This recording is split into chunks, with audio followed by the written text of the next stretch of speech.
77 жылдары атаң жөнүндө, Буркан Аксакал жөнүндө көрүп калдым мен. Гастролдо бирге болгонбуз. Чоңалайга барып, Токон Эшбаев раматылык, Кудайберген Темиров, Жолдошбек Мамажанов, Болуш Мадазимов, бир эки кызга аккомпаниатормун. Барсак эл ороп алып бир ырчын угуп атыптыр да. Анан жакын барып, биз да жакын барып карасак, ой булбулдур деп аткан экен. Анан мен жаш баламын да, 17 жаштагы бала. Бул киши өлгөн эле го деп коем да. Мен ушунчалык баягы атайга окшоштугунан мен атай Огонбаев деп ойлоптум бул кишиничи.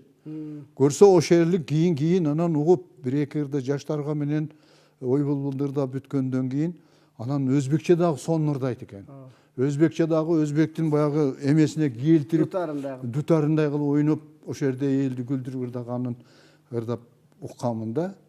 Мен дале сиз атамды айтсаңыз, маркум атабыздын ушул үнү дагы эле кулагыма өмүр бою жаңыра берет. Анан Таластан кадимки ошол Шекербектин окуучусу Жумалы Сейдалиевди да көрүп калдым. Ал кишини да жазып, ошол атайдан үйрөнгөн экен көрсө, баягы ой булбул күйдүм жоктарды. Ошол кишилер өткөн биздин мурдагы өткөн ошол замандагы муундагы ошол бир муун менимче аябай таза, аябай тыкан, аябай татыктуу, чыныгы бир өнөрдү бийик көтөргөн инсандар өткөн экен, чын айткандачы.